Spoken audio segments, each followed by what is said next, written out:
Boa noite a todos e a todas, sejam bem-vindos e bem-vindas à primeira formação, né, nesse ciclo de palestras que nós estamos proporcionando, né, pelo 7º Prêmio Dana de Artes Visuais, que vem cheio de novidades.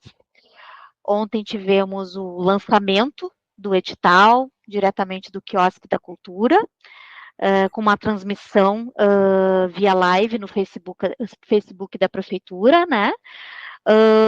Eu vou passar algumas orientações antes de passar a palavra ao Guilherme, né, que é o nosso palestrante de hoje. Agradeço imensamente a presença do Luiz Pedro da Dana, né, que é o diretor de comunicação e marketing da Dana, e ele é o nosso contato, né, na Dana, que é a financiadora do prêmio e que super apoia, né, levanta a bandeira e a importância da iniciativa privada também, né, aportar recursos e acreditar, né, nas artes visuais e na cultura em geral. Muito obrigada, Luiz Pedro. Temos também uma das juradas aqui participando, a Cristina Arts. Se eu não mencionei alguém, peço desculpas, tá? Acho que a Marcilene Forek, que também é uma das palestrantes da palestra de sexta, tá entrando em seguida. Agora mencionaram a Jussara, que também vai ser uma das juradas do Prêmio Dana. Então, sem mais delongas, né? Eu vou passar algumas orientações aqui, principalmente sobre a lista de presença, né, a confirmação da presença, porque essas oficinas são abertas ao público em geral, mas para os interessados em escrever projetos no 7º Prêmio Dana, elas contam como pontuação extra, né, e o documento que a gente tem, a forma que a gente terá de realizar essa confirmação de presença será pelo preenchimento do formulário, que eu vou disponibilizar ao longo da oficina, no chat, né, e tem que ser feita a confirmada presença por este formulário, é a única forma, não adianta dizer depois que eu participei, eu estava presente, a oficina foi gravada, é só conferir, a lista de presença é esse formulário que a gente vai fazer essa conferência, tá? Então, como eu já disse, né, a participação registrada no formulário contará como pontuação extra, né, aos que inscreverem projetos no Prêmio Dana, somando 2,5 pontos por formação, sendo que se vocês realizarem todas as formações até sexta-feira, vocês podem chegar ao total de 10 pontos, né, de acréscimo. O participante preencherá o formulário de presença oficial com seu nome e se representa algum coletivo artístico. Isso é bem importante, para a gente poder destinar a pontuação depois para os coletivos, né, e não somente para os proponentes, né, a pessoa física que está participando ali, então tem que informar isso. Boa noite, Isabel. O link do formulário para o registro, né, da presença eu vou disponibilizar após 1 hora de oficina, né, para que vocês preencham. Esse formulário será encerrado ao final da oficina, então vocês têm que preencher ele antes do final da oficina, porque senão depois não tem como preencher o formulário de presença, tá?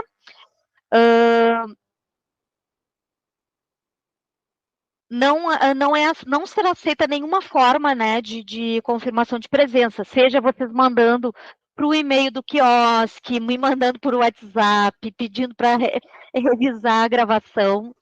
A forma de inscrição é o formulário de presença. Depois, quando vocês forem se inscrever no Prêmio Dana, os que quiserem, né, receber pontuação, não precisam enviar o comprovante que vocês vão receber um extrato no seu e-mail, a gente que vai fazer a conferência, então não precisa anexar esse comprovante na inscrição do Prêmio Dana. Após toda a fase de seleção do Prêmio Dana, provavelmente no mês de maio, eu consigo enviar um certificado de participação a todos que registraram presença, né? Vou enviar para o e-mail um certificado digital, né? Que daí vocês podem usar para o portfólio depois, como experiência, como qualificação, vocês podem colocar no currículo de vocês. Se possivelmente depois alguém pedir a gravação para visualizar a nível de conhecimento, eu posso disponibilizar o link, né? Vocês terem acesso ao conteúdo, mas este envio posterior ao encerramento da formação síncrona, né? Que é o que está acontecendo agora, não vai contar pontos na avaliação do projeto inscrito no Prêmio Dana. Tá? Eu só posso enviar a nível de conhecimento caso vocês queiram aprender como fazer um portfólio, mas não vai contar como pontuação, tá?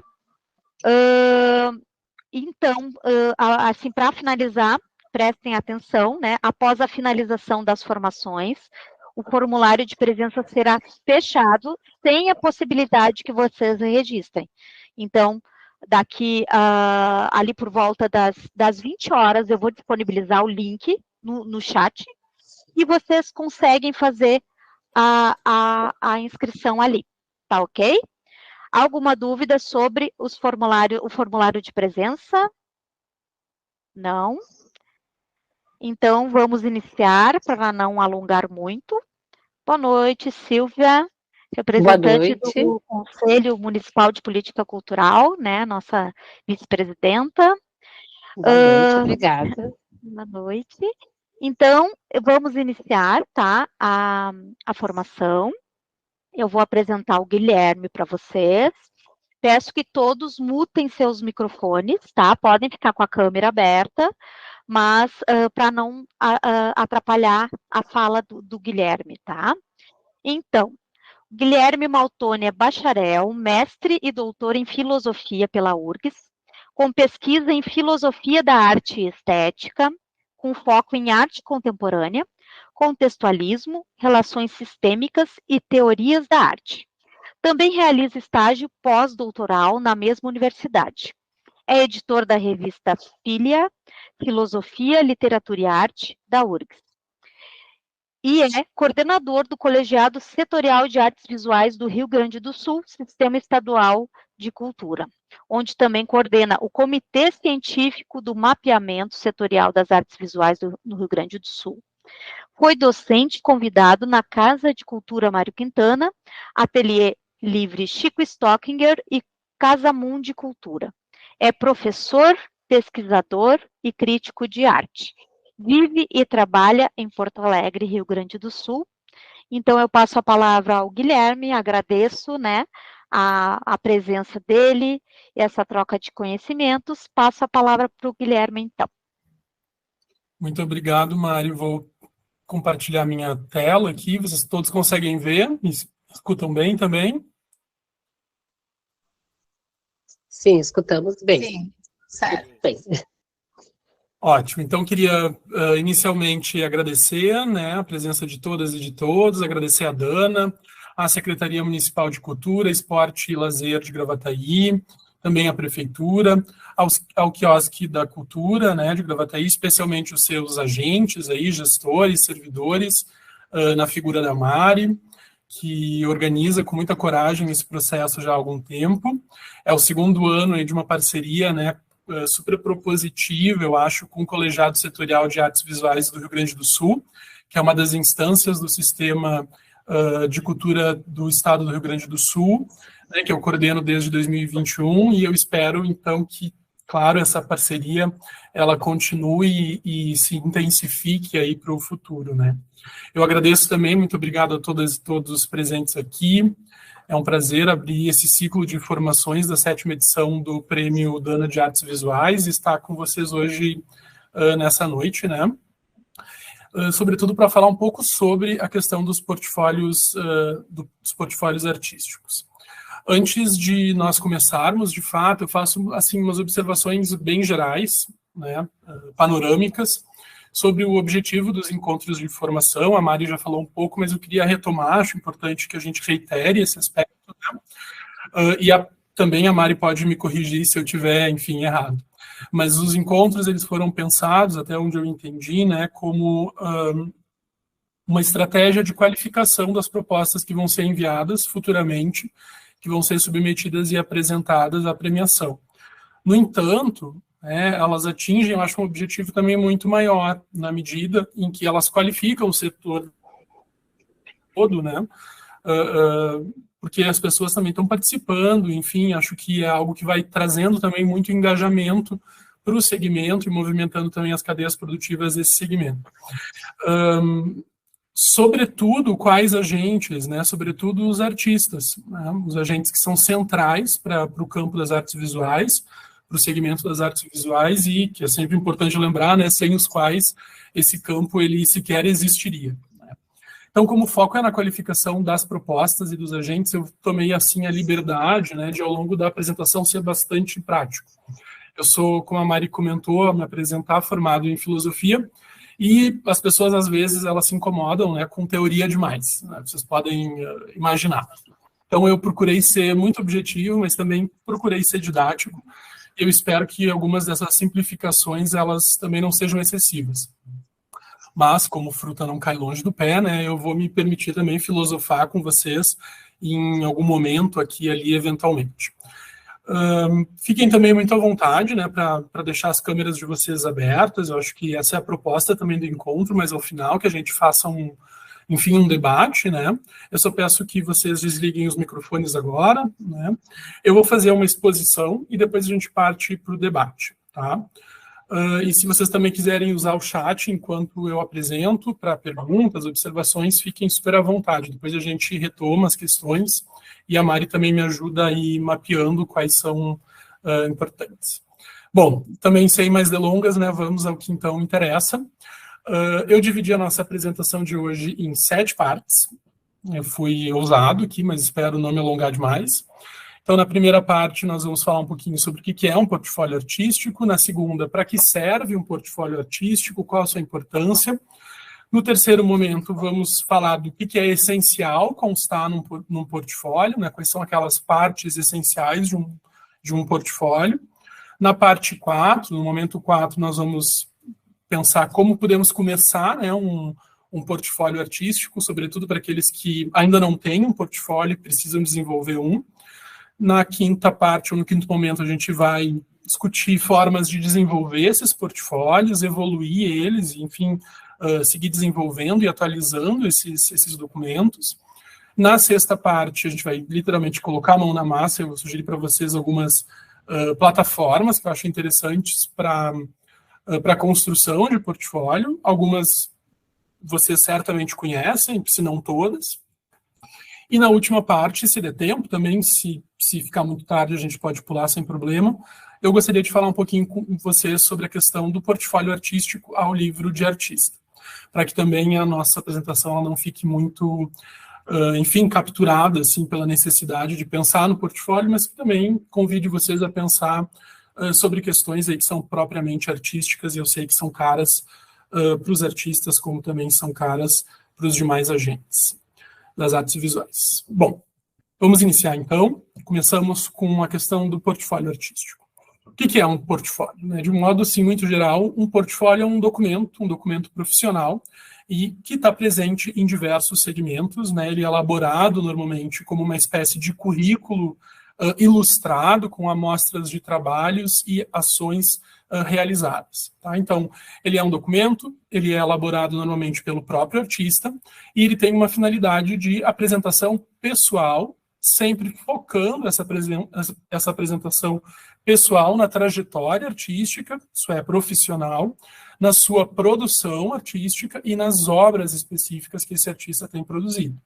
Então, é importante que a gente entenda o portfólio como um documento que, embora apresente elementos pessoais, individuais, singulares, ele precisa ser entendido como um documento profissional, né? Porque ele resume de uma forma sintetiza de uma forma ilustrada, de uma maneira ilustrada, tanto essa trajetória artística, quanto essa produção e essas obras que são produzidas. Então, aqui, a gente já teria uma série de elementos, né, nessa primeira definição de portfólio. A gente teria a questão da apresentação pessoal, a gente teria a questão de uma trajetória artística, teríamos a questão de uma produção artística e também, por fim, a questão das obras de arte, né? Então, esses seriam os elementos mais gerais de um portfólio artístico. No entanto, cumpre perguntar, eu acho, o que essas coisas elas significam, né? O que elas são e quais os seus sentidos. Então, eu gostaria que nós nos debruçássemos um pouco sobre esses 4 elementos que estão presentes nos portfólios artísticos: a apresentação pessoal, trajetória artística e o foco nas obras de arte. E vamos discutir, claro, um pouquinho de cada um desses elementos. Eu trago para vocês, então, um exemplo de uma apresentação pessoal. Essa é uma apresentação pessoal. Olá, eu sou o Guilherme, eu tenho 35 anos, gosto de ler, de cozinhar, eu sei fazer tricô, sou formado em filosofia, moro em Porto Alegre, frequento Bonfim, Centro, Cidade Baixa, começo a gostar de arte desde criança, quando eu frequento o Centro de Desenvolvimento da Expressão, o CDE, e também ao ver o meu pai tocando violão e minha mãe pintando aquarelas. Embora essa seja uma apresentação extremamente adequada do ponto de vista das relações interpessoais, de como a gente, enfim, vai se conhecendo, ela, para um portfólio, ela não é uma apresentação das mais adequadas, né? Um portfólio artístico, ele exige um outro tipo de formação, né, em que são sopesadas questões que falam a respeito dessa trajetória profissional e dos modos de inserção dentro da minha profissão. Então, essa outra apresentação, né, que está à direita, ela seria uma apresentação pessoal mais adequada, digamos assim, a ser incluída no escopo de um portfólio artístico. É também que alguns chamam, por exemplo, de mini biografia. Não vou ler porque, enfim, a Mari já leu, mas eu queria trazer para vocês um outro caso interessante que a gente vai analisar logo mais, tá? E um caso imaginado. Então, resumindo, uma apresentação pessoal, né, dentro de um portfólio artístico, ela deve estar vinculada com a sua relação individual com a arte desde um ponto de vista profissional, compreendendo essa apresentação pessoal, né, como uma apresentação também de trabalho. Os artistas devem, portanto, ao apresentar-se, falar brevemente sobre a sua relação com isso que a gente vai chamar, por enquanto, de mundo da arte, e depois a gente desdobra um pouco melhor esse conceito e a gente discute ele juntos, mas, por enquanto, vamos deixá-lo assim, né? Os artistas, ao se apresentar, precisam falar sobre, primeiro, essa relação com o mundo da arte, segundo, sobre como eles fazem parte desse mundo da arte, ou seja, participam de exposições, fazem cursos em espaços de arte, participam de coletivos artísticos, fazem residências, estudam em determinada universidade, determinado ateliê e assim por diante, né? Como se inserem, então, nesse mundo da arte. E 3, sobre como pensam aí os seus próprios trabalhos artísticos, né? Então, um artista pode dizer que faz pinturas, outro faz grafite, vídeo, fotografia e assim por diante. Embora isso seja uma indicação, né, de um certo nicho dentro de uma certa categoria artística, né, eu faço pinturas, eu faço grafite. Também é interessante que um portfólio, a gente vai ver isso também mais adiante, desdobre essas informações de outros modos, né? Bom, eu faço pintura, mas como é que é a minha pintura? Como eu produzo essa pintura? Quais são as questões na pintura que me interessam e assim por diante. A gente também vai ver isso daqui a pouco. Então, eu trouxe para vocês um caso imaginado, né? Uma pessoa que não existe, mas que é bastante ilustrativa para, enfim, colocar as coisas assim no concreto. Vamos pensar, então, numa apresentação pessoal de uma artista suposta, imaginada, que se chama Nina Gomes. E vejam o modo, então, como a Nina Gomes ela se apresenta. Nina Gomes, ela se apresenta na terceira pessoa, né? Nina Gomes é artista visual, ativista e educadora social. Faz licenciatura em artes visuais na UERGS, ela participa de um grupo de pesquisa chamado Fotografia, Imagem e Cultura Visual. Desde 2020, ela integra um coletivo artístico chamado Agite, que reúne um grupo de mulheres em torno de diferentes expressões culturais, como dança, música, artes visuais e expressões populares. No seu trabalho artístico, ela procura investigar as relações entre materialidade dos objetos, suas relações com os contextos sociais e políticos. Nos últimos anos, ela tem trabalhado sobretudo com a fotografia, o vídeo e a performance. Participou recentemente da exposição coletiva Potências da Matéria e da Imagem, com a curadoria da Joana Diniz, na Galeria Carta, Porto Alegre. Atualmente vive e trabalha em Gravataí, Rio Grande do Sul. Então, quando essa artista imaginada, né, essa ficção que a gente está criando aqui para exemplificar as coisas, nos apresenta nos faz a sua apresentação pessoal, a sua mini bio desse modo, que elementos ela traz e que elementos são importantes também de aparecerem nessa apresentação pessoal. Primeiro, então, a Nina nos informa a respeito desse contexto, né, e de como ela entende a sua identidade inserida nesse contexto, que é o contexto do mundo da arte, o contexto da arte, o sistema da arte. Então, a Nina é uma artista visual, ativista e educadora social. É assim que ela se identifica, é isso que nos faz compreender o modo como ela vai, daqui a pouco, se inserir nesse mundo, e também é o que nos permite entender um pouco mais a respeito das suas atividades dentro desse campo, dentro desse contexto. Logo em seguida, ela vai falar que faz licenciatura na UERGS, né, em artes visuais, participa de um grupo de pesquisa e integra um coletivo artístico. Então, aqui, a Nina está nos trazendo informações a respeito do seu modo de inserção nesse contexto. Ela está inserida, primeiro, numa instituição de ensino superior, que trabalha com o curso de licenciatura em artes visuais. Ela também faz pesquisa, porque ela participa de um grupo de pesquisa vinculado a essa instituição, e ela também tem outras atividades que a inserem nesse contexto, na medida em que ela integra um coletivo artístico que se chama Agite, né? Então, ela nos traz também, agora, nessa segunda parte, elementos que, enfim, nos dão mais informações, digamos assim, a respeito do modo como ela está inserida nas práticas culturais artísticas. E, por fim, a Nina nos traz informações também sobre o seu trabalho artístico, né? Ela procura investigar aí relações entre a materialidade dos objetos e as relações com os contextos sociais e políticos. E, nos últimos anos, ela tem trabalhado sobretudo com fotografia, vídeo e performance.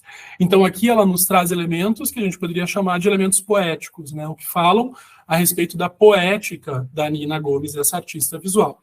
A palavra poética, ela vem de uma palavra grega que é a palavra poiesis, né, que significa produção, né, um modo de produzir determinada coisa segundo certas razões. Então, quando a gente fala em termos de uma poética em artes visuais, nós estamos referindo também, normalmente, como cada artista encara, entende, pensa, reflete sobre a sua própria produção artística, sobre os seus próprios trabalhos e o seu processo artístico até produzir esses trabalhos e essas obras. Então, a gente tem esses três elementos que são super importantes, né?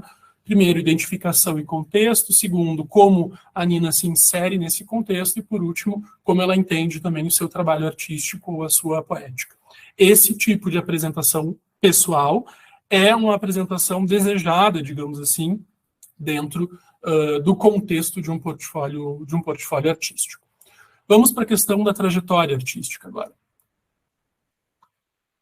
O que é interessante, né, fazer constar dentro de um portfólio artístico é, primeiro, a passagem de vocês enquanto artistas, né, ou a presença de vocês também como estudantes, pesquisadores, bolsistas em espaços formais de educação relacionados com as artes visuais. No caso lá da Nina, ela estava vinculada formalmente à UERGS, mas também é importante que vocês façam constar, ao discutirem a trajetória artística, a participação de vocês enquanto colaboradores, participantes em ações, projetos, programas, atividades que são realizadas aí por espaços relacionados com as artes visuais, ou por agentes também das artes visuais. É importante que conste, na questão da trajetória artística, a participação de vocês também como organizadores, coordenadores ou líderes, né, nessas mesmas ações, projetos, programas ou atividades. Vamos supor que, bom, de repente, vocês inscrevem um projeto, se tornam proponentes culturais de um projeto para um edital público. Vocês vão ser os proponentes e, naturalmente, talvez sejam os organizadores, os coordenadores ou líderes desses projetos. Então, é também importante que isso conste, né, na descrição da trajetória artística de vocês.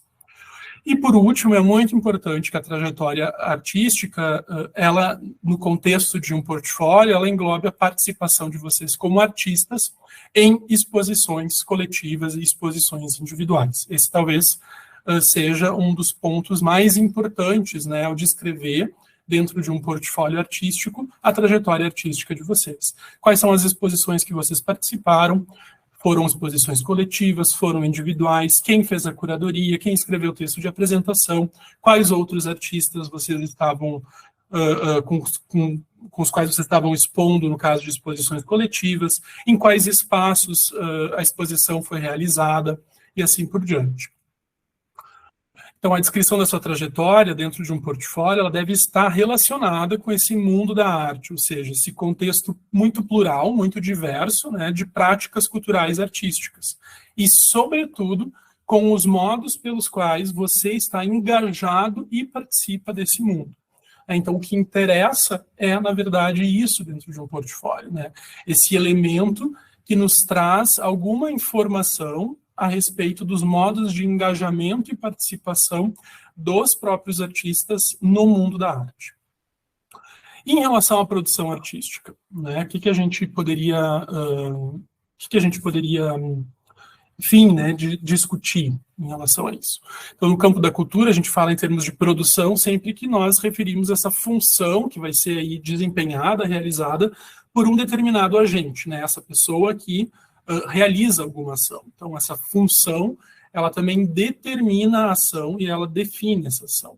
E, normalmente, ela é uma função que realiza, né? Então, produz algo novo no mundo onde antes não havia ainda esse algo. Então, ela é uma ação que está relacionada com essa capacidade de criar algo novo, né? O artista é, portanto, aquele agente cultural, um agente do campo da cultura, um agente individual do campo da cultura, que é responsável pela produção das obras de arte, né? E, por fim, então, logo, todo artista, né, para que ele seja minimamente compreendido e chamado pelos demais como artista, ele precisa produzir ativamente obras de arte, tá? Essa é uma compreensão bastante standard, assim, bastante padronizada, a gente pode e deve, eu acho, discutir ela depois, mas fica também o meu convite para que a gente pense sobre essas questões e com mais minúcia mais tarde. Então, é importante também considerar, né, que nós tendemos a pensar no artista como alguém que produz sempre sozinho, né? Essa é a nossa primeira tendência, de modo solitário, enfim, dentro do seu ateliê, né? Embora isso seja, em certa medida, verdade, é essencial, no entanto, que o artista também entenda que a sua produção ela pode ser dinamizada, ela pode ser movimentada, por exemplo, por uma vivência ativa, né, e por um engajamento nas outras práticas desse mundo da arte. Como, por exemplo, visitar outras exposições, ter contato com outros artistas, com a produção de outros artistas, ter contato com outros agentes e assim por diante. Mas a sua produção artística ela pode também ser dinamizada, movimentada, modificada, complexificada, também na medida em que essa produção ela vai gerando pontos de contato e pontos de articulação propositiva com outros agentes, sejam artistas, sejam críticos, curadores, professores, pesquisadores e assim por diante, né? Então é importante, né, pensar que o artista, ele tem um lado de um fazer solitário, mas também é muito importante entender que ele está inserido dentro de um contexto, ele está inserido num contexto de relações com outras pessoas e outros agentes que desempenham funções também diferentes dentro desse contexto, desse mundo da arte, né? Então, construir juntos projetos, não só obras de arte, né, como no caso, por exemplo, dos coletivos artísticos, é algo que também dinamiza, aprofunda e torna mais complexas, quero crer, assim, né, as reflexões dos próprios artistas a respeito dos seus trabalhos. Então, queria também considerar um pouco desse aspecto de uma circulação, né, social também dos artistas em contextos que são os contextos desse mundo da arte. Tá? Então, de todo modo, fazer a arte, né, ser um artista, eu acredito, deveria envolver ou deveria promover, né, uma reflexão, uma espécie de meditação aí sobre uma série de perguntas, né? Quais sejam, né, essas perguntas? Por que eu faço obras de arte? Por que eu escolhi fazer a obra X, Y e Z? Como é que é o meu processo artístico? Como eu me organizo para produzir, né? Como é que eu estou organizado, tanto espacialmente quanto temporalmente para produzir? Eu tenho tempo para isso, eu não tenho, eu tenho espaço para isso, eu não tenho. Por que eu não tenho espaço? Por que eu não tenho tempo, né? O que eu sinto a produzir também é uma outra questão super importante. Quais são os afetos, as emoções que vão se dando ao longo desse meu processo artístico? Como eu enxergo o mundo ao meu redor? Como é que eu vejo esse mundo? Como é que eu penso? Qual é a minha perspectiva em relação ao mundo? Mas outras perguntas, elas também são importantes, né? Quais artistas são importantes para mim? Tem algum impacto na minha trajetória, no modo como eu penso a arte que eu produzo? Quais artistas são referências, né? Que tipo de arte eu produzo? Eu faço fotografia, eu faço pintura, eu faço vídeo, né? Por que eu escolhi fazer esses tipos, essas categorias artísticas? Qual é a singularidade dessas categorias que eu escolhi, com as quais eu escolhi trabalhar, né? Há uma singularidade na pintura, esse suporte artístico, ele tem uma singularidade, uma peculiaridade, e assim por diante. Quais ferramentas, quais saberes, quais habilidades eu uso, eu emprego também a produzir o trabalho que eu realizo. E aí vem questões também que vão ser super importantes para a nossa discussão de hoje, que é a questão do portfólio, né? Como eu registro o meu processo, né? Então, como é que eu também estou criando mecanismos de registro e de memória sobre o meu processo artístico, como eu faço o registro das minhas próprias obras. Aí eu termino uma obra e eu ponho num canto da minha casa, é assim que eu me organizo, eu organizo meu ateliê, enfim, ou eu tiro foto, enfim, essa discussão, ela também é uma discussão mega interessante, mega pertinente para a gente hoje aqui. Como eu apresento esses meus trabalhos publicamente, né, onde eu apresento eles, e o lugar em que eu apresento esses trabalhos, no caso de exposições, ele muda essas obras, ele muda esses trabalhos ou não muda? Então, essas questões, elas são questões super importantes, eu acho. Eu, embora não seja artista, convivo com artistas há muitos anos, né? Tenho o maior carinho pela convivência com artistas, inclusive vários são amigos, mas eu acho que essas perguntas, elas, nessas conversas, elas estão sempre indo e voltando, né? Para quem, e se dando e se colocando para quem produz arte. Então, eu acho que é preciso, né? Entendo, pelo menos, que é preciso, de algum modo, sustentar, né, essas questões, encontrar em si algum lugar para elas, né, mesmo que eventualmente as respostas para essas perguntas sejam respostas provisórias, contraditórias, que não tenham respostas, né.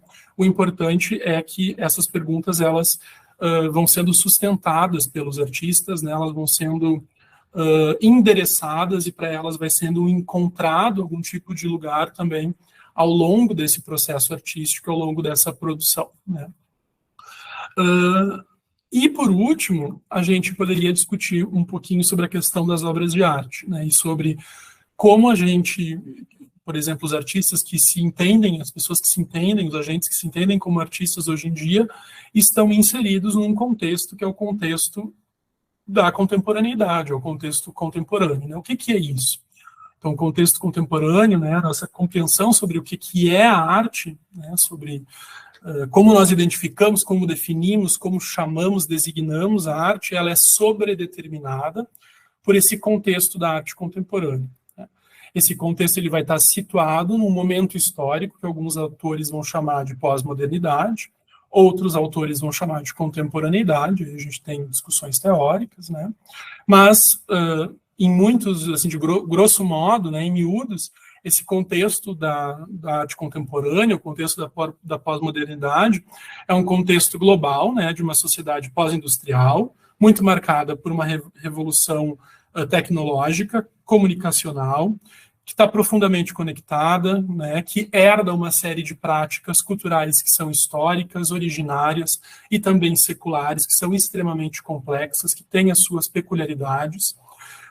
É também um contexto global que está marcado pelas mudanças climáticas e pela necessidade de uma espécie de retomada crítica da nossa própria história, porque nós também desenvolvemos uma autoconsciência histórica. Então, esse é o contexto global, assim, em que a arte contemporânea também está inserir. Então, a gente vai falar, nesse contexto, de uma dimensão muito ampliada das poéticas contemporâneas, né, que vão estar sempre se situando entre autorreferencialidade, ou seja, obras aí que são apresentadas que vão fazer discussões incorporadas sobre si mesmas, sobre serem obras de arte, sobre brincarem com essas definições tradicionais sobre a arte, mas também que fazem uma autorreferência à questão da sua própria herança histórica e ao fato de estarem inseridas num contexto, né, transgeracional de modificações históricas, né? A gente tem séculos de história da arte, uma história da arte também muito parcial, então essas obras elas também podem fazer essas brincadeiras, essas discussões semióticas autorreferenciais a respeito desse contexto artístico. As poéticas contemporâneas elas também estão situadas numa zona de hibridismo, né, em que elas hibridizam com outros suportes artísticos, né, palavra, som, arquitetura, vídeo e assim por diante. A gente pode falar também em termos de uma pós-produção, tem autores que falam em pós-produção, com isso querendo referir uma espécie de trabalho artístico que vai trabalhar com obras, com imagens, por exemplo, que já estão presentes, né, na nossa cultura visual. Então, o trabalho do artista seria, né, sintetizar, trabalhar, modificar essas imagens já presentes. A gente vai falar em termos também de uma desmaterialização e de um contextualismo. Contextualismo é esse aspecto de que as obras contemporâneas, as obras de arte contemporâneas, elas estão sempre inseridas num contexto de arte, elas refletem como esse contexto ele também depende de um contexto social bem mais amplo. E a questão da desmaterialização, que é um termo muito específico usado por uma pensadora da arte, a Lucy Lippard, tem a ver com esse potencial de dissolução de certos suportes tradicionais, como, por exemplo, a pintura e a escultura, né? Então, um exemplo paradigmático da desmaterialização seria esse trabalho do Francis Allis, um artista contemporâneo, em que ele sai pelas ruas da cidade do México durante várias horas de um dia, empurrando um bloco de gelo.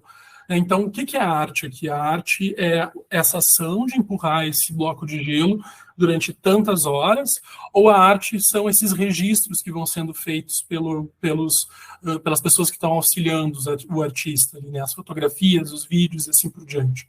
Então, esse também é um aspecto interessante da arte contemporânea, né? Onde é que a arte começa, onde é que a arte acaba? O que exatamente, ao nível de material, de artefato, de objetivo, define e institui o que é uma obra de arte e o que não é. Então, essa discussão ela é também uma discussão trichapaquente, assim, né, para a gente falar em termos de poéticas contemporâneas. Tá?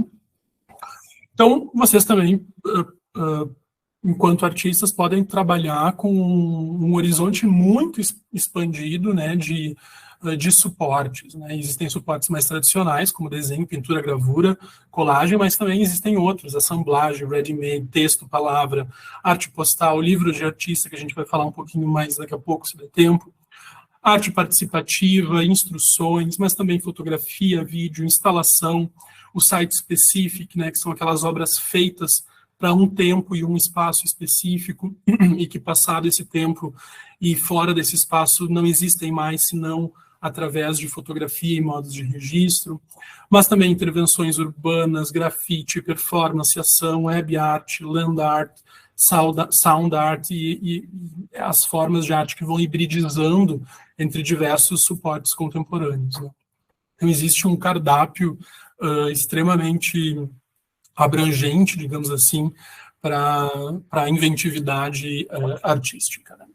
Então, é importante também, diante desse panorama super geral e também super amplo, né, pensar, na medida em que vocês se identificam com artistas e se entendem como artistas, o que vocês escolhem produzir, como, e também por que escolheram isso, né, produzir a coisa X e não a coisa Y. E como essas ideias artísticas, que algumas pessoas podem chamar de inspirações, intuições artísticas e assim por diante, elas se concretizam, elas se tornam concretas, né?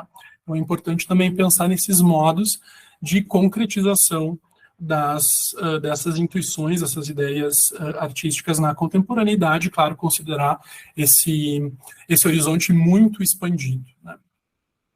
Bom, vamos para a segunda etapa, né? Para que servem, então, os portfólios e qual a sua importância? Os portfólios artísticos, eles servem para que essa trajetória artística e a produção pessoal de um artista sejam conhecidas por outras pessoas. Então, ele é importante para que justamente essa trajetória e essa produção circulem entre diferentes agentes que estão atuando nesse mundo da arte, sejam agentes individuais, pessoas, né? Professores, pesquisadores, críticos, curadores, montadores, arte-educadores, mas também agentes institucionais, né? Uma associação de artes visuais, uma instituição cultural, uma instituição museal, um museu, uma universidade e assim por diante. Então, o portfólio ele é importante porque ele garante uma forma de circulação entre diferentes agentes do mundo da arte, trazendo à tona essa questão da trajetória da produção pessoal de um artista específico. Então, eu falei que eu ia retomar um pouquinho depois essa questão do mundo da arte, então retomo agora, né? O conceito de mundo da arte ele foi um conceito estipulado lá em 1964 para tentar explicar como as artes visuais elas estão organizadas, elas estão estruturadas, né, dentro de uma estrutura de práticas sociais artísticas que é dotada aí de uma história, né, que tem uma história pregressa e que e práticas que são realizadas por agentes distintos, agentes diferentes, cada um com uma função distinta. Então, os conceitos de mundo da arte, campo artístico, sistema da arte, ecossistema da arte, contexto da arte, são conceitos ou noções utilizadas para tentar dar conta e explicar, né, essa estrutura organizada de práticas sociais, artísticas, dotadas de uma história e realizadas por agentes diferentes, com funções diferentes. Então, tem uma imagem muito profícua, assim, na discussão de sistema de arte, contexto da arte, mundo da arte, que é a ideia de tripé, né? Então, o sistema da arte seria uma espécie de banco, né? O mundo da arte, campo, ecossistema, o contexto, que estaria organizado e sustentado por 3 pés, né? Por um tripé relacionado à questão da difusão e da circulação, por um outro pé relacionado com a questão da produção e da formação, e por um terceiro pé que sustenta o sistema da arte relacionado com a questão do consumo e da divulgação. Então, vamos em cada um deles agora falar sobre um pouquinho. O eixo de difusão e circulação, ele vai estar relacionado com agentes individuais e com agentes institucionais. Os agentes individuais que se relacionam com o eixo de difusão e circulação são curadores, são os críticos, são as publicações, são os pesquisadores e assim por diante. E os agentes institucionais que se relacionam com a difusão e a circulação são os museus, as bienais, os espaços independentes ou espaços autônomos, as instituições culturais, as associações e assim por diante. E dentro da difusão, do eixo de difusão e circulação, nós também temos aí instilado, né, inserido, toda a questão do mercado da arte. Todo o circuito que faz parte também desse sistema da arte, mas que não é o todo do sistema da arte, e que está relacionado aí com as galerias, os leilões e as feiras.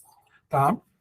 Já o eixo de produção e formação, ele também tem agentes individuais e agentes institucionais.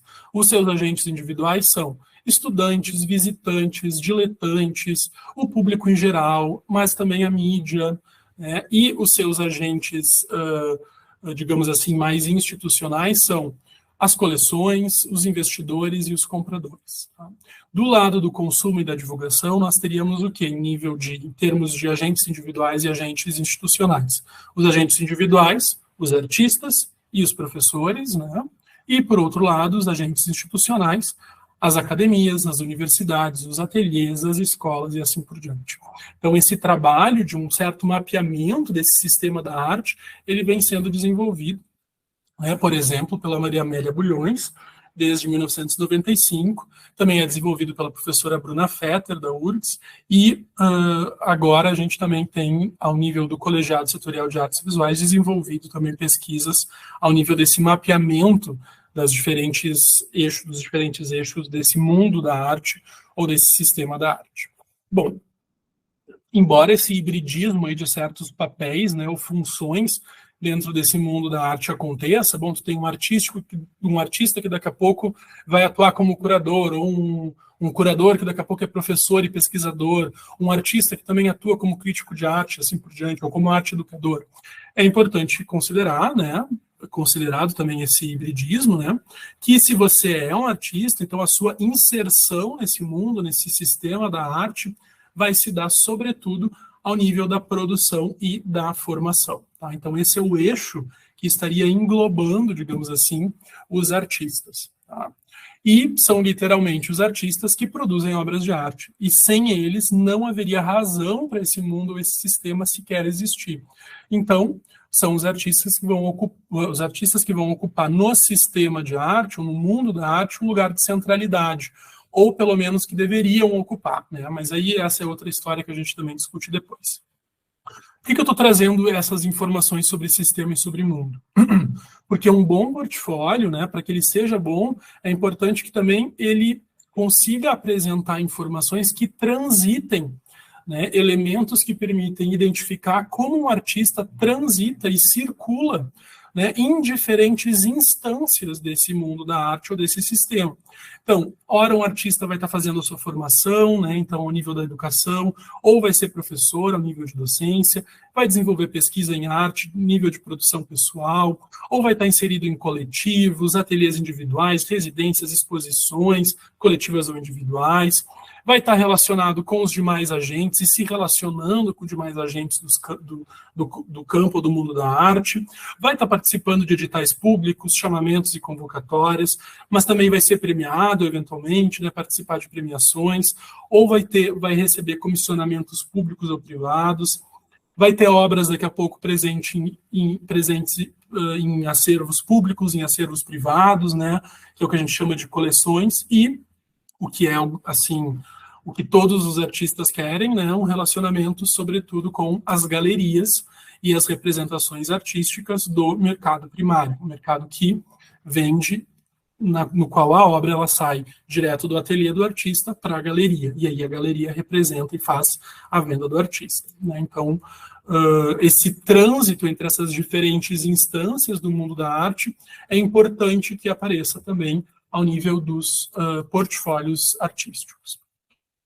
Vamos, então, à questão do que é essencial em um portfólio, agora trazendo a coisa bem para o objetivo.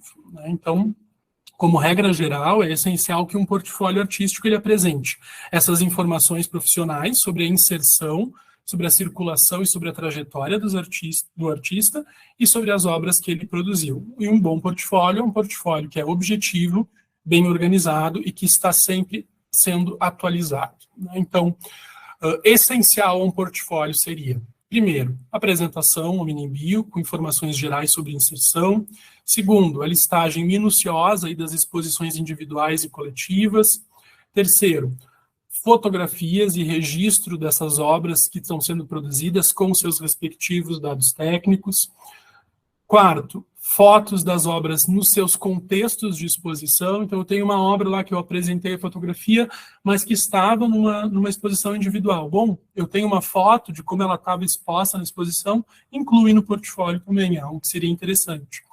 Outra coisa que se pode fazer, que se faz bastante em portfólio, é botar uma clipagem, que é um ajuntado de, por exemplo, matérias, né? Onde os artistas têm o seu nome divulgado no jornal, na mídia tradicional, nas mídias sociais, mas também, por exemplo, das exposições que participam e assim por diante, ou se teve o seu trabalho mencionado, pesquisado por algum pesquisador e assim por diante. Por último, a questão dos contatos, mídias sociais e etc. Essas seriam, eu acho, né, as informações mais essenciais que devem constar num portfólio artístico, mas quais seriam informações, então, complementares? Né? Outras informações sobre projetos relacionados com o mundo da arte, texto de outros agentes, seria legal, de repente, se vocês têm um conhecido que é pesquisador, que é crítico, que é curador, e ele escreveu um texto sobre o trabalho de vocês, Bom, é legal incluir isso também no portfólio, pedindo autorização para a pessoa que escreveu, claro, mas isso também vai trazendo informações que são super importantes para quem está recebendo esse portfólio, para, enfim, avaliar, apreciar e assim por diante. E por último, vocês também podem, enquanto artistas, escrever textos, né, em tom mais pessoal, embora eu faça aí uma exortação, digamos, a vocês que sempre tentem focar na própria poética de vocês e no modo como vocês pensam a produção artística de vocês, né? Mas, claro, podem escrever em um texto com um tom mais pessoal, em primeira pessoa e assim por diante. Bom, vocês lembram então da Nina Gomes, que eu apresentei, aquela artista imaginada lá do início? Vamos então ver um exemplo de um portfólio. Vamos ver o portfólio da Nina Gomes. Então, esse é o portfólio da Nina Gomes. Ela apresenta o seu portfólio. Na primeira página tem uma imagem que é uma imagem de um trabalho dela, sangrando aí as margens do portfólio. Como ela se identifica, artista visual, ativista educadora social. Ali ao lado, à direita, vocês vão ver justamente a mini biografia da Nina, ou a sua apresentação pessoal. Na próxima página, vocês têm uma listagem das exposições coletivas da Nina Gomes, junto com as exposições individuais. Se vocês olharem em cada uma dessas atividades, ela vai dar o título da exposição, quem fez a curadoria, onde foi realizada e em que data. Tá? E nas exposições coletivas, ela poderia, se quisesse, ainda incluir o nome dos outros artistas que participaram com ela dessa exposição coletiva. Aí ela traz também uma imagem de uma série que ela fez, né, a série Máscaras ali, no contexto de uma das exposições coletivas. Ela insere onde é que foi essa exposição e quem tirou e quem é responsável por essa fotografia. Logo em seguida, a Nina vai nos trazer informações aí sobre as próprias obras dela. Então, ela traz uma primeira série aqui, né, que ela chama de Passagem, e ela nos dá informações, além das imagens, a respeito dessas obras. Então, ela traz 2 fotos aqui da série Passagem, e logo depois ela traz 2 fotos também de outros trabalhos, já de uma outra série de trabalhos que ela fez, que é a série Ruído da Cor. Depois a Nina traz também um texto que uma agente, né, a Marília Tedesco, que é historiadora da arte, professora e pesquisadora, escreveu sobre o trabalho da Nina Gomes. E lá para o fim do portfólio dela, ela traz então o endereço dela, o telefone, o e-mail e também o Instagram dela. O que a gente tem aqui nesse portfólio ao nível agora de, né, tornando a coisa um pouco mais concreta. O portfólio da Nina é construído numa folha A4, pode ser impresso numa folha A4, num layout paisagem, e ela trabalha sempre com 2 manchas gráficas, né? Então, o texto e as imagens vão sempre cair dentro dessas manchas, e essas manchas, então, elas vão orientando a construção do seu próprio portfólio. E essas mesmas manchas vão orientar o modo como a Nina vai diagramar as outras páginas do seu portfólio. Então, tudo meio que se encaixa dentro dessa arquitetura aí da informação que a Nina pensou, e que a gente chama de diagramação, que a Nina pensou para organizar o seu próprio portfólio. Bom, saindo agora do portfólio da Nina e indo para questões mais específicas de portfólio, o que é imprescindível, o que é essencial quando vocês trazem uma imagem do trabalho de vocês? É imprescindível que vocês tragam informações a respeito desse trabalho, né? Quem é o autor, né? Assim, no caso de vocês, botem ali o nome de vocês, a data de nascimento, depois coloquem o título desse trabalho, coloquem a data que esse trabalho foi realizado, as técnicas, dimensões, façam as medições desse trabalho e coloquem, por último, informações a respeito de onde é que ele está localizado. Está no acervo de vocês? Então está no acervo pessoal do artista. Ah, eu dei de presente para um amigo. Ah, então está num acervo privado. Ah, está num museu. Ah, então está num acervo do museu tal. Então essas informações, elas também são importantes. E aqui, nesse caso, a gente tem a imagem ocupando grande parte da página, porque a imagem, para um portfólio artístico, ela importa, e importa muito. Né? Então, é importante que vocês trabalhem com imagens grandes, né? Ou sangrando as margens, enfim, da página, ou numa dimensão bem maior que o texto. Então, a gente teria aqui esse outro tipo de recorte, de organização por mancha gráfica, né? Imagem, os dados técnicos, e vocês também poderiam usar outros espaços ali para informações complementares, ou, de repente, No caso dessa imagem aqui, dessa obra ter estado presente numa exposição, vocês poderiam botar ali do lado onde ela esteve presente, na exposição tal, enfim, botar a imagem, a foto dessa obra numa exposição. Outra opção seria assim, né, com imagens uma do lado da outra, que é a escolha lá que a Nina fez no seu portfólio, né, então as duas imagens que têm a ver, por exemplo, de uma mesma série, né, elas podem vir juntas, né, isso também traz à tona essa questão de uma série, e também seguindo a mesma malha de composição e de diagramação que a Nina usou no seu portfólio. O que é importante aqui, né, em relação às imagens? Que as imagens estejam em uma altíssima resolução, que elas sejam bem recortadas, que elas tenham uma boa iluminação, que elas tenham sido tiradas com um fundo neutro, né? Não é legal a gente tirar lá a foto de uma obra de arte, certamente já aconteceu com vocês, e aí aparece, sei lá, o lado do bagunçado do quarto, do ateliê e assim por diante. Tentem, então, também tirar as fotos dos trabalhos de vocês para o portfólio de uma maneira organizada, né, com fundo neutro, aí, que o que mais importa e o que vai chamar a atenção de quem está olhando o portfólio é a própria obra de arte, não outras coisas que são ali acidentais naquela imagem, né. Em relação aos dados técnicos, é muito importante o nome do artista, o título da obra, o ano de conclusão, os materiais e as técnicas que foram utilizadas, as dimensões desse trabalho e também a localização. Vamos supor que um curador quer fazer uma exposição com os trabalhos de vocês, mas o portfólio de vocês não traz as informações sobre as dimensões de um trabalho. Como esse curador vai saber exatamente onde colocar e como colocar esse trabalho no espaço expositivo para fazer a sua expografia? Ele não vai ter muita noção. Então, na medida em que vocês também trazem essas informações técnicas, por exemplo, de dimensão, isso ajuda os outros agentes a entender um pouco melhor como esses trabalhos podem ser organizados no espaço e assim por diante. Tá? Para um montador, a mesma coisa. Vocês podem ainda ser mais específicos e serem mais cuidadosos em relação à ficha técnica, né? Quanto mais informações dos dados técnicos vocês trouxerem, melhor. Né? Nesse caso aqui, a gente tem que essa obra está participando de uma série, tem aqui informações sobre o ano de criação dessa série, a gente tem uma descrição dessa obra, então o artista resolveu colocar uma descrição dessa obra, de como ela foi feita, quais são os seus materiais e assim por diante, e ele incluiu também uma categoria, ele entende esse trabalho como uma escultura.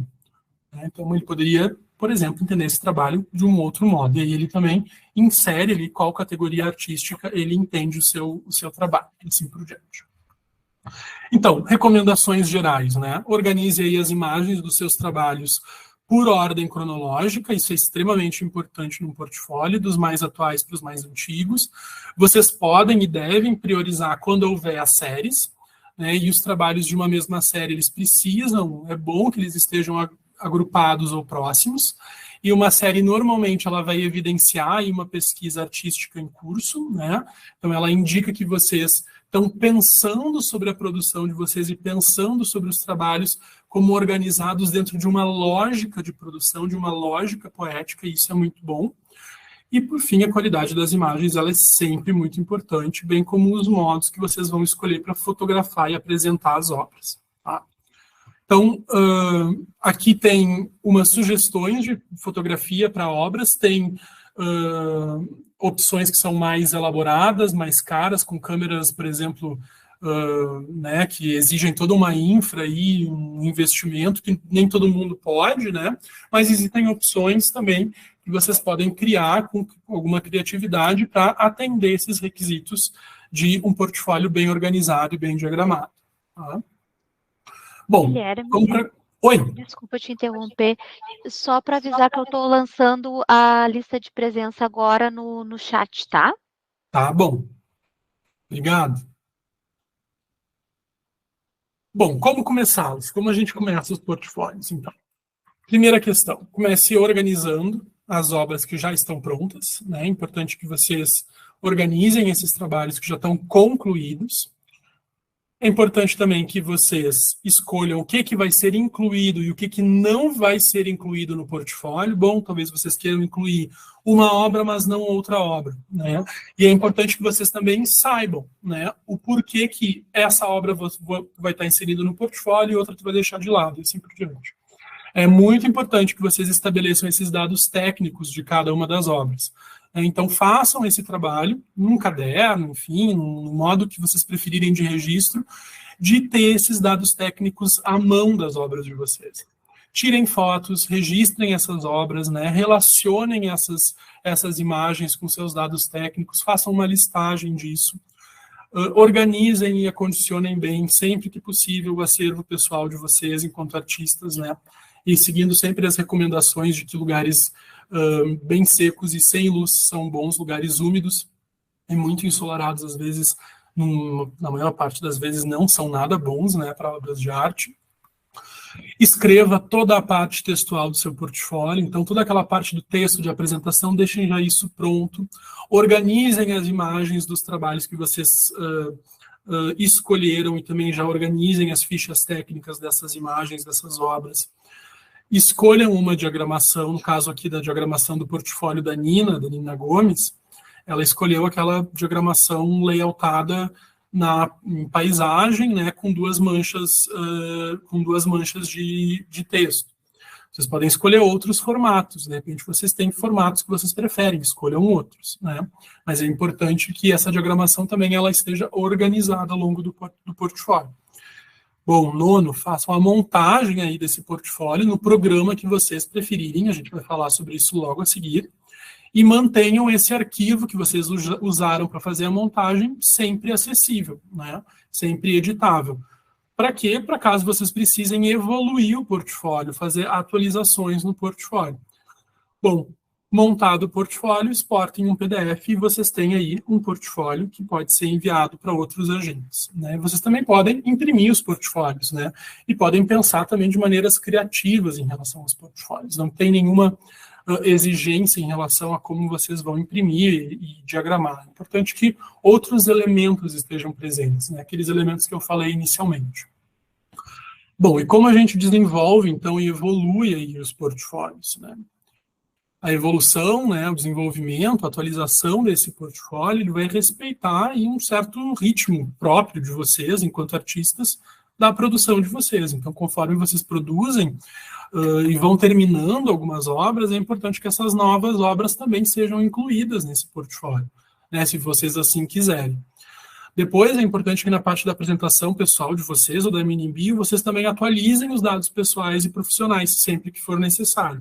Vamos supor que vocês fizeram um portfólio no início da graduação em artes visuais. Bom, agora vocês terminaram a graduação, vocês já estão formados, licenciados em artes visuais. Esse portfólio ele já está desatualizado, ele precisa ser atualizado, então é importante que ele também esteja acessível, como eu havia comentado antes. Atualizem, né, sobretudo as exposições individuais e coletivas, deixando sempre essas últimas exposições mais perto, assim, né, em lugar de prioridade para quem está lendo. Porque, voltando, as exposições coletivas e individuais, elas são, assim, uma das coisas mais importantes numa carreira artística, né. E, por último, se algum conhecido ou amigo, né, atuar como um agente do mundo da arte, crítico, curador, pesquisador, historiador, professor, etc., arte educador, e escrever um texto sobre o teu trabalho, sobre uma exposição da qual o teu trabalho participou, é importante sempre também pedir autorização e incluir esse texto no portfólio, uma coisa que também vai trazendo outros elementos para as pessoas conhecerem o trabalho de vocês, né? Então, a evolução, a atualização desse portfólio, ela se dá sempre atualizando o nível dessas informações que estão ali alocadas, estão ali organizadas, né? Bom, colocando as mãos, né, a mão na massa aí para fazer os portfólios. Vocês podem usar uma infinidade de programas. Algumas pessoas se dão super bem com o celular e usam um aplicativo bastante famoso que chama Canva. É possível que vocês usem o Canva para organizar os portfólios de vocês. No celular, às vezes, é um pouco mais desafiador, porque os arquivos ficam meio escondidos, tu tem que fechar a tela para buscar uma coisa numa pasta e assim por diante. Então, mas algumas pessoas, né, têm muita facilidade e agilidade e fazem no Canvas, e fazem rápido, e fazem bem. Enfim, é uma super opção de trabalhar com o portfólio no Canvas. Outras pessoas vão preferir, por exemplo, trabalhar com programas mais específicos, por exemplo, os programas lá do pacote Adobe, né? Tem um programa específico do pacote Adobe, que é o InDesign. O InDesign, ele é um programa que foi pensado para editoração de livros, de revistas e assim por diante. Então, os portfólios caso vocês dominem, né, e tenham experiência em mexer no pacote Adobe, por exemplo, no Photoshop ou no Illustrator, que são outros programas desse pacote, vocês podem se experimentar, se aventurar também no InDesign para montar o portfólio de vocês, portfólio artístico de vocês nesse programa do pacote Adobe. É perfeitamente possível que vocês também façam, né, o portfólio de vocês num modo de apresentação lá do Google, por exemplo, né? Como eu fiz aqui o portfólio da Nina Gomes. Eu fiz dentro da apresentação que eu preparei para vocês, diagramei o portfólio dela. É possível que também vocês diagramem o portfólio de vocês dentro dessa apresentação aí, do modo apresentação do Google Drive. Vocês podem também fazer. E é bom porque é um programa acessível e gratuito, né? Não é um programa pago, como o caso dos programas lá do pacote Adobe, né? Vocês também podem usar, por exemplo, um editor de texto, como o Word, velho e básico Word, né? O confiável Word, para fazer também a diagramação dos portfólios. Tá? Então, vocês devem escolher a plataforma na qual vocês se sentirem mais à vontade e acharem que vai dar também menos trabalho e confusão para vocês. De repente, vocês são super ágeis no Word, mas já são menos ágeis num programa tipo Canva. Escolham o Word, façam no Word, vai ficar mais fácil para atualizar esse portfólio, vai ficar mais fácil para exportar o arquivo e assim por diante. Algumas pessoas também usam portfólios online, né?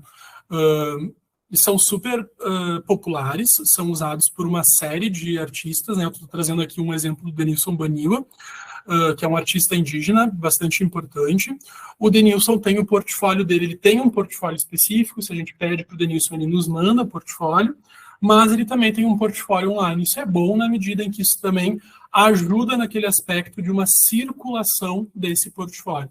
Então, se o portfólio de vocês ele também está disponível nas mídias, ele é um portfólio que vai ter mais acessos e vai ter uma circulação maior entre diferentes agentes do mundo da arte, mas que também pode ter uma circulação entre pessoas aí que não são necessariamente agentes, que são, enfim, público em geral, interessados, diletantes e assim por diante, né? Então, o portfólio do Denilson ele é bem, assim, super bem montado. Depois eu posso passar o site do Denilson para vocês. Eu gosto bastante dos trabalhos do Denilson e ele vai misturando ali no seu portfólio, conforme ele vai apresentando os diferentes trabalhos. Então, o Denilson tem trabalhos em colagem, o Denilson tem trabalhos em instalações, tem trabalhos em site específico, e ele vai com performance, com ação, e ele vai aí nos colocando todas as imagens desses trabalhos, e conforme também tu vai clicando nessas imagens ali que aparecem nesse portfólio online, que fica uma coisa meio Instagram, assim, com as fotinhos uma do lado da outra, ele vai abrindo maior as imagens e te dando mais informações que o Denilson incluiu ali. Ele vai incluir o título do trabalho, enfim, outras informações que ele acha relevante. Uma outra forma de vocês terem uma espécie de portfólio, mas eu recomendo que, se fizerem essa escolha do Instagram, que também tenha um outro portfólio, né, um portfólio em PDF, diagramado, bonitinho, mas uma outra forma é também vocês organizarem os trabalhos dentro de um arroba ali do Instagram específico para os trabalhos artísticos de vocês. Muitos artistas também trabalham assim. Eu trouxe para vocês dois exemplos, o exemplo do Opa Vivará, que é um coletivo artístico de arte contemporânea do Rio de Janeiro. É um coletivo que eu gosto bastante, tem trabalhos super interessantes, e eles têm esse modo de organizar no Instagram os trabalhos deles. Eles vão apresentando imagem dos trabalhos sendo ativados na rua, sendo usados e experimentados por pessoas, mas eles também vão nos botando informações a respeito das exposições que eles participam e assim por diante. Então é como se fosse um perfil mais focado nesse perfil profissional aí do Opa Vivará, no seu perfil artístico.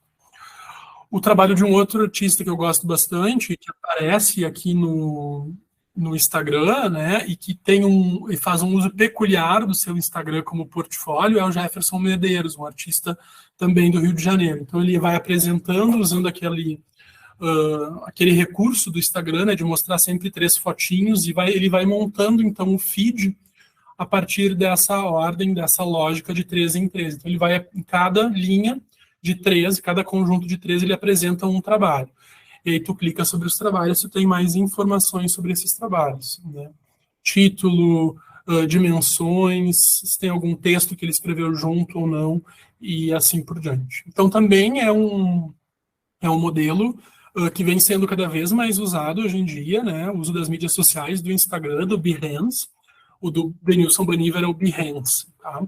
Aqui já é o Instagram, que é utilizar essas novas mídias para apresentar as obras de arte. Isso garante também uma pulverização, uma capilarização desses trabalhos e uma lógica de consulta e de conhecimento deles por outras pessoas também muito maior do que ficar só com o portfólio andando, assim, mandando por e-mail e assim por diante. Também é uma possibilidade. Mas nesses casos, de novo, eu recomendo que vocês tenham um portfólio em PDF bem organizado, porque, enfim, o portfólio de vocês também pode ser pedido por um outro agente, um galerista, um curador, um crítico e assim por diante. É legal que vocês também possam ter informações sobre o trabalho de vocês, né? Eu, por exemplo, fui escrever um texto no retrasado ao passado, escrevi um texto sobre a questão da bandeira do Brasil e tal, e fui pedir para o Jefferson um portfólio, mais informações sobre o trabalho dele, ele me mandou. Então, isso também vai gerando um conhecimento, as pessoas vão se conhecendo, criando relações, isso é muito legal também no mundo da arte. Esse sistema de trocas que o Instagram cria é, na minha avaliação, bastante virtuoso assim, para as artes visuais.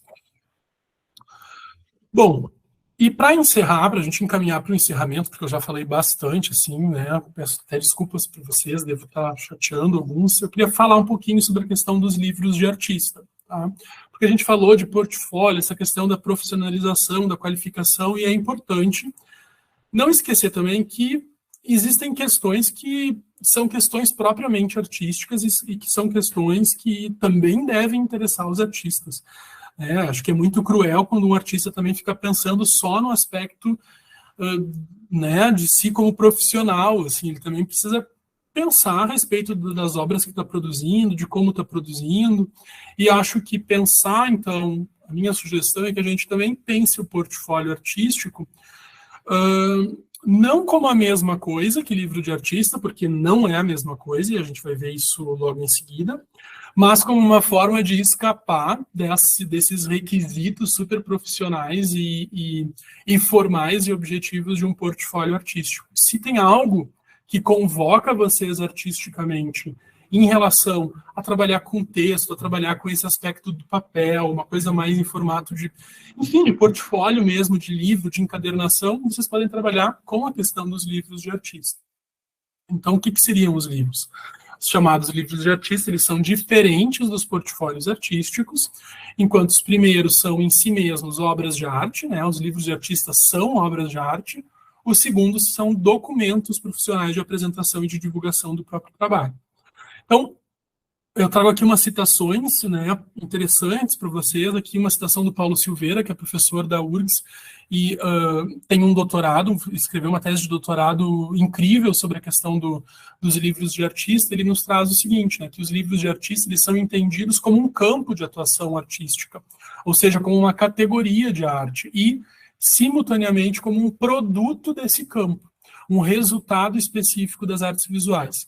Então, está incluído aí o conceito de livro como um objeto de arte, né? Então, ele vai dizer, ele utiliza a noção livro de artista para designar um campo, uma categoria artística, onde a arte se dá em exposição pela conformação do livro, né? Então,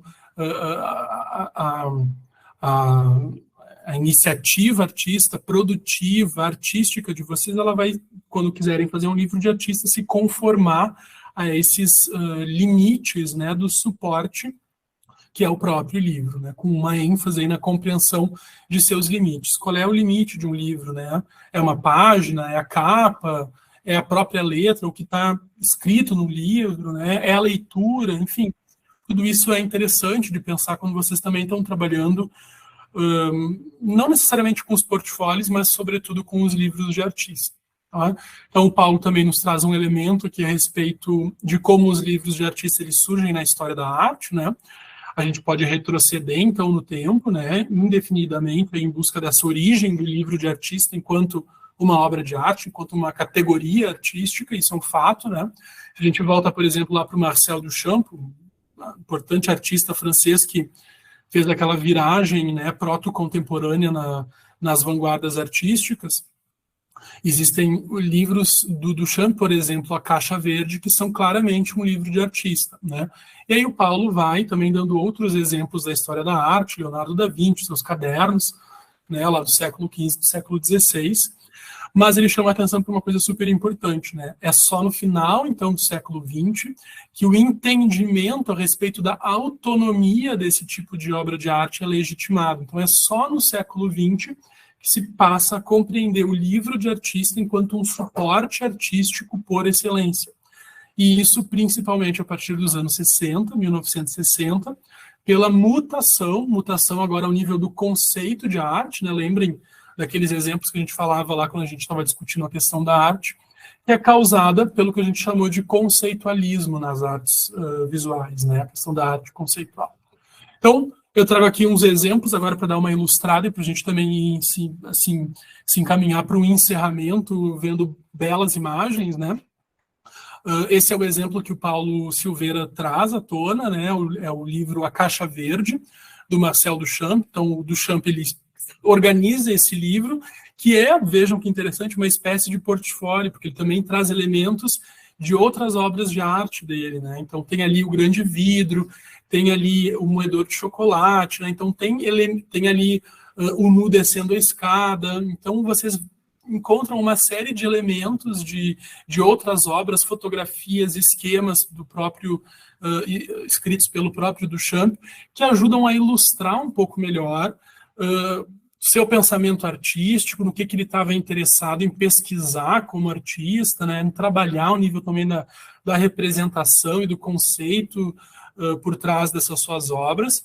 Mas esse livro, né, A Caixa Verde, foi preparada pelo Duchamp logo depois que ele, então, apresenta aquele importante trabalho que é A Noiva Despida por Seus Celibatários mesmo, que também é conhecido como O Grande Vidro.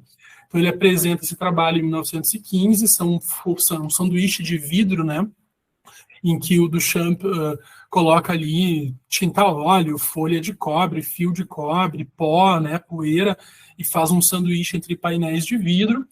E numa movimentação dessa obra que foi terminada em 1915 para uma exposição, em 1923 ela se quebra, né, o vidro quebra inteiro, e o Duchamp decide acolher, né, essa fatalidade, aí, essa adversidade do destino, de um acidente, né, que aconteceu com essa obra, e acaba incorporando esse acidente na própria obra. Então a obra hoje ela é mostrada como estando quebrada, mas a Caixa Verde ela surge também, né, dentro das intuições do Duchamp, como uma forma de leitura desse trabalho. Então, a Caixa Verde, ela normalmente é exposta perto do grande vidro, e ao olhar e apreciar o grande vidro, você também pode ir ali, ou deveria poder ir ali e mexer na Caixa Verde e ver esses muitos elementos que o Duchamp foi organizando dentro dessa sua Caixa Verde e que fazem parte também dessa obra maior. Então, ele está nos convocando também, enquanto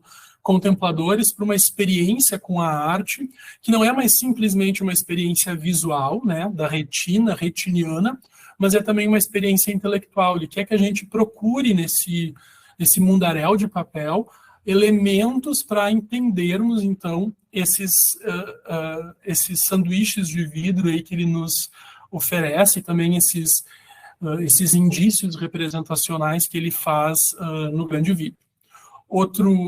Se a gente começa a falar muito desse trabalho, eu sou apaixonado por ele, gosto muito, mas tem todo um diagrama que a gente poderia tirar desse trabalho, é fascinante, assim, mas fica para uma conversa aí realmente de outro dia com vocês. Tá? Então, mais fotos aí da Caixa Verde, agora com seus papéis, anotações do próprio Duchamp e imagens das obras e também de partes que estão na Caixa Verde.